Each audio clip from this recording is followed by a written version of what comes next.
आबिदा ने अब इसका इंतजार करना छोड़ दिया था। वह बच्चियों को सुलाने के बाद घर के दरवाजे के अंदरूनी जानिब 2 ईंटें रखकर खुद भी जल्द सो जाती थी।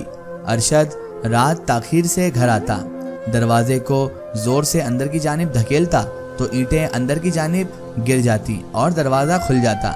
वह दबे पांव घर में दाखिल होता और साथ वाले कमरे में पड़ी इकलौती चारपाई पर जाकर लेट जाता। क्या पकाया है आज? आज वक्त पर घर आना और ऊपर से खाने के मुतालिक दरियाफ्त करना आबिदा के लिए यह सब हैरान कुन था।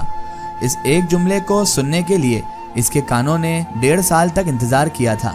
जी हज जी, सब्जी पकाई है, आप खाना खाएंगे? हाँ खाऊंगा, ले आओ। शौहर का जवाब सुनकर आबिदा को जैसे पर लग गए। उसने जल्दी जल्दी रोटियां लगा दी, खाना गरम किया और बड़े सलीके के साथ उसके सामने रख दिया। अरशद ने शौक से खाना खाया और आबिदा से कहा इसकी चारपाई दूसरे कमरे से निकालकर अपने कमरे में ले आए। आबिदा खुद के सामने होने वाले वाक़यात पर यकीन करने से कासिर थी। उसने 1-2 बार खुद को चुटकी काटी कि कहीं वह कोई ख्वाब तो नहीं देख रही है, मगर ये ख्वाब नहीं, एक हकीकत थी, एक गैर मुतवक्का हकीकत जिसका शायद उसने आने वाले चंद बरसों में तसव्वुर भी नहीं किया था। आबिदा को अपने सामने बिठाकर अरशद ने संजीदगी से बात शुरू की। देखो आबिदा, मैं आज खुलकर तुम्हारे सामने तमाम बातें करना चाहता हूँ, बगैर किसी लगी लिपटी के। हमारी शादी को 4 साल होने को हैं। मुझे अंदाज़ा है इन 4 सालों में हमारे दरमियान कुछ भी नॉर्मल नहीं रहा। अल्लाह ने तुम्हारे बतन से मुझे 2 बेटियां देनी थी, वह दे दी। इसके अलावा मियाँ बीवी वाला कोई ताल्लुक हमारे दरमियान नहीं रहा। मुझे अंदाज़ा है इन 4 सालों में हमने एक दूसरे से बहुत कम बात की। महीनों हम एक दूसरे के साथ बातचीत नहीं करते हैं।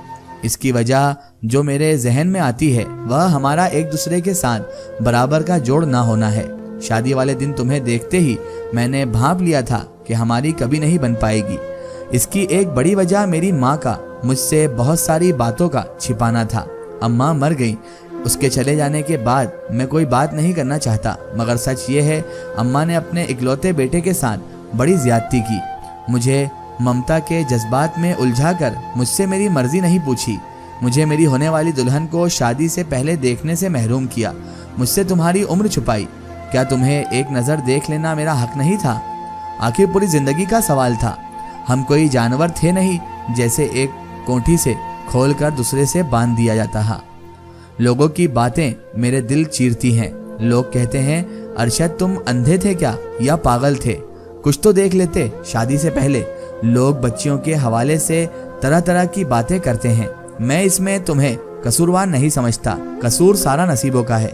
शायद किस्मत ने हमें एक दूसरे के सामने लाकर खड़ा किया है। बहुत लंबी जिंदगी है, इस तरह कभी कभी नहीं गुजारी जा सकती जिस तरह हम गुजार रहे हैं। कभी ना कभी कहीं ना कहीं ये रिश्ता टूट जाएगा। तनाव को लंबे अरसे तक के लिए रोका नहीं जा सकता। एक ना एक दिन जब्त के तमाम बंधन टूट जाते हैं।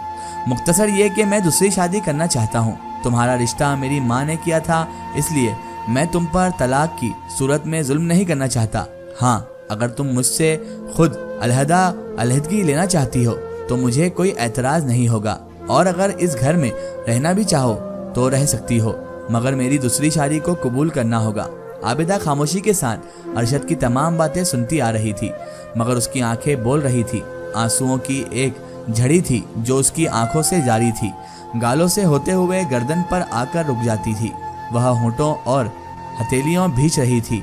वह आज बहुत कुछ बोलना चाहती थी। मुश्किल से कांपते होठों और लरसते हाथों के सहारे वह गोया हुई। आप मुझ पर इतना जुल्म कैसे कर सकते हैं? मैंने आपकी नफरत और बेइतनाई को रब की रजा में कबूल कर लिया और हर मामले में खामोशी इख्तियार की। आपने 1-2 बार मुझ पर हाथ भी उठाया, बुरा भला भी बहुत ज्यादा कहा, मगर मुंह से कुछ नहीं बोली। मेरी बच्चियां मेरे पाँव की बेड़ियां बन गई, जिन्होंने मुझे कोई भी बड़ा कदम उठाने से रोके रखा। मुझ जैसी मजलूम और बेइख्तियार औरत पर आप जुल्म का इतना बड़ा पहाड़ कैसे गिरा सकते हैं? आप मुझे और मेरी बच्चियों से घर की छत छीनना चाहते हैं। ऐसा कौन कर रहा है? आबिदा, तमाम बातों में मैंने तेरे सामने सब कुछ रख दिया था। अब फैसला मैंने नहीं तुमने करना है। हम एक दूसरे से बात नहीं करते, तुम मुझसे किसी चीज का तकाजा नहीं करती।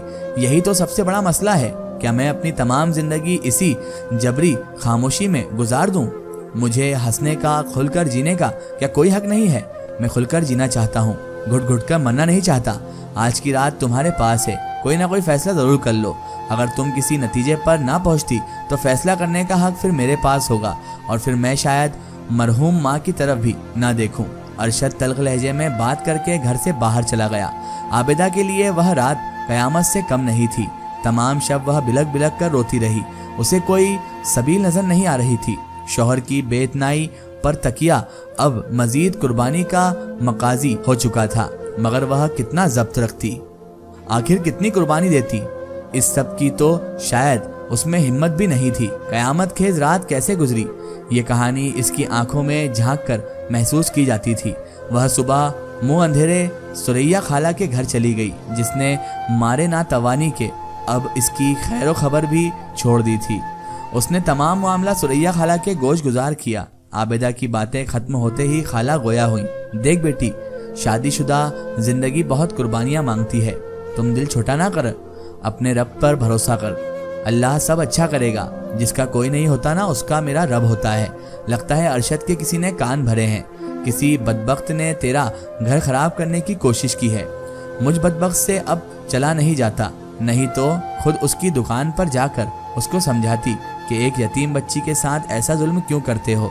तुम कुछ दिन मई के भाई के पास चली जाओ, उसे भी मालूम पड़े तेरा भी कोई आगे पीछे है। घर से जाओगी तो हो सकता है उसके दिल में कोई रहम पैदा हो जाए। घर से निकलना हल नहीं है खाला। उसने कहा है कि आज कोई भी एक फैसला करके बताओ, तलाक लेनी है या सौतन को कबूल करना है। अब तुम ही बताओ, मासूम बच्चियों के साथ मैं क्या फैसला करूं। आगे आग है और पीछे खाई दिखाई देती है। नई औरत आएगी तो मुझे बच्चियों समेत कैसे बर्दाश्त करेगी। तलाक लूं तो इनको कहां से खिलाऊंगी, कहां से पिलाऊंगी। भाई की बीवी एक दिन के लिए मुझे अपने घर में बर्दाश्त नहीं करेगी। तू परेशान ना हो मेरी बच्ची, अल्लाह कोई हल जरूर निकालेगा। तू घर जा और रब के सामने सजदा रेज हो जा, वह तेरी मुश्किल आसानी में तब्दील कर देगा और इस बदबख्त के दिल में रहम डालेगा।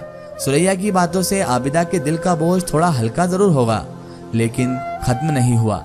अभी भी उसके सर पर मुतवक्का अंदेशियों की तलवार लटक रही थी। वह घर आई, बावजू होकर रब के सामने सजदा रेज हो गई और रब से रहम की अपील की। एक एक लम्हा उसके लिए सदियों पर भारी था। खदशात और अंदेशे किसी जहरीली नागिन की तरह उसे डस रहे थे। कमरे में जाती तो जी घबराता, कमरे से सहन में आती तो ऐसा लगता आसमान टूटकर उसके ऊपर गिरने वाला है। सापहर के वक़्त दिल जब सीने से बाहर आने लगा तो उसने बच्चियों को उठाया और रेलवे स्टेशन की जानिब चल निकली। शाम की ट्रेन आने में अभी कुछ वक्त था। वह इस झूठे मसनवी और तरस से लबरेज रिश्ते से राह फरार इख्तियार करना चाहती थी। वह शौहर की तरफ भीख में मिलने वाली सिसकती बिलकती जिंदगी से भागना चाहती थी। इसका एक स्टोरी हम देखेंगे इसके अगले पार्ट में।